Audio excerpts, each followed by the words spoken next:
guys! Alright, so today we are doing lesson 88. Alright, so this one is kind of a mixture of a few lessons that we've done recently. It's a word problem lesson about remainders and equal groups and answering multiple questions with the same information given.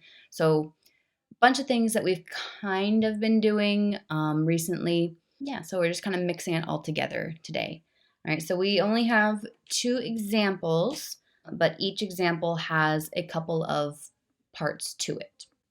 Okay, so that's what we're doing today. Let's get started. All right, so number 1, Lily needs to place 100 bottles into boxes that hold 6 bottles each.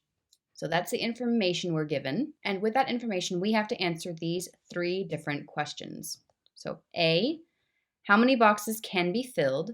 B, how many bottles will be left over? C, how many boxes are needed to hold all the bottles? So we're going to do that first one first. How many boxes can be filled? Notice the wording here. It says how many can be filled. We want to know how many boxes we can fill, like completely. We want to know the total number that's going to be at capacity. So we don't want to know the remainder for this one. We want to know that whole number for this one. All right, so how many boxes can be filled? So in order to do this, we have to divide. My favorite, not yours, but mine. So we're going to divide the 100 bottles by 6. 6 cannot go into 1, so we skip that. You can put a 0 on the top if you want. I do that sometimes. I don't always, but me. And then we do, how many times can 6 go into 10? 6 can go into 10 one time. So we multiply 1 times 6 is 6. Subtract 10 minus 6. That leaves us with 4. And we bring down our next number, the 0. So now we have 40, and we're going to start all over again. 6 can go into 40 6 times. 6 times 6 is 36. Subtract. We're left with 4. There's nothing else to bring down. So we're done. Our answer is 16 with a remainder of 4. Now, the question asks how many boxes can be filled. The answer to that is not 16 remainder 4 boxes. Think of this like real life. Don't think of this as a math problem. If I asked you, all right, how many of those boxes can you totally fill up? You would say, oh, well, I can fill up 16 boxes, but I've got 4 left over. So the answer would be that you can fill up 16 boxes. That's the answer to part A for that problem. And anytime you see a problem that says how many whatevers can be filled, or actually I think that's the only way that they really usually ask it. Anyway, so if you see that, it means like think in real terms, real life terms, how many can you actually fill up, and then just ignore whatever's left over. How many can be filled? But don't worry, because we're still going to use that remainder information. And we're actually going to use it for part B, because B asks us how many bottles will be left over. Well, we just figured out that we can fill 16 boxes total, and that we're going to have 4 bottles left over. So how many left over? 4 bottles. We just found that out. It's the remainder. That's what it is. Now, the next one says, how many boxes are needed to hold all the bottles?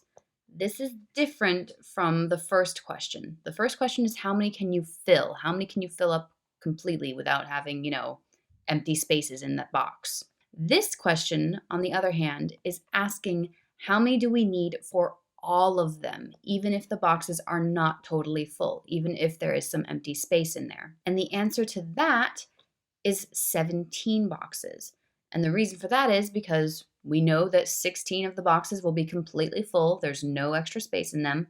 And we have those 4 bottles left over. We can't just leave those bottles out on the curb.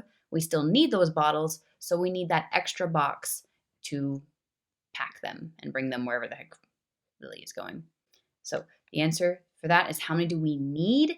We need 17 boxes. So that's how remainders work in word problems. You kind of have to think in terms of real life. Like you can't just leave, I think a couple of lessons ago we had a problem where it asked like how many vans do you need to get all of these students to the field trip place or whatever. And there was a remainder of like 2 students. So we had I think 4 vans, and then there were 2 more students. Remember, we could not strap those students to the tops of the vans. They needed their own van to get to the place. We can't leave people behind. We can't leave bottles behind. We have to have everything included. Let's move on to the next one. So this one only has 2 little questions for us. Tomorrow, 32 students are attending a ceremony. Each table will seat 5 students. So there will be 5 kids at each table. First question we have to answer is, how many tables can be filled? And then how many tables will be needed? So again, how many can be totally filled up without any empty spaces versus how many are we going to need for everybody? Okay, so this one is kind of simple. We are just going to do 32 divided by 5. 5 can go into 32 6 times. Multiply it, you get 30.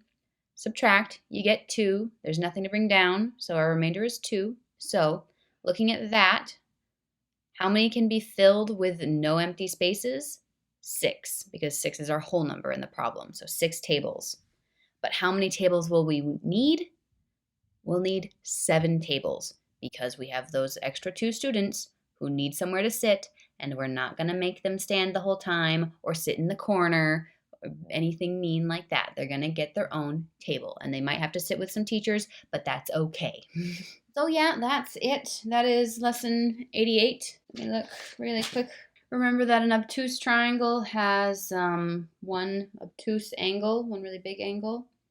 Wide angle, I should say, I guess. Remember that parallel is like train tracks. Number 28 is asking for the area, just so you know. 29b, when it asks you to describe the angles, that basically means tell me, is it an acute, obtuse, right angle, that sort of thing. Yeah, so those are just all the reminders that I can think of. Those are some reminders you might need for the work in lesson 88. If you need anything else, let me know, and we'll work through it. So far, I've only had 1 person tell me that they can meet on Thursday at 1.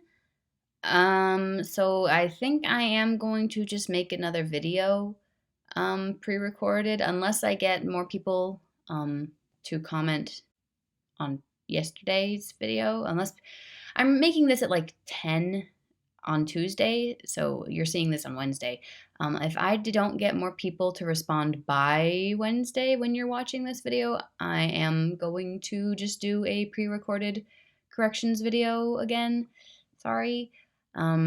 So yeah, I'll let you know in the comment box part where I can write down what the video lessons are about. I'll let you guys know for sure what I'm doing on Thursday. But yeah, as it looks right now on Tuesday, it looks like I'm going to just be doing a pre-recorded video again. Okay, so that's the way the cookie crumbles, I guess. All right, I'll see you guys later.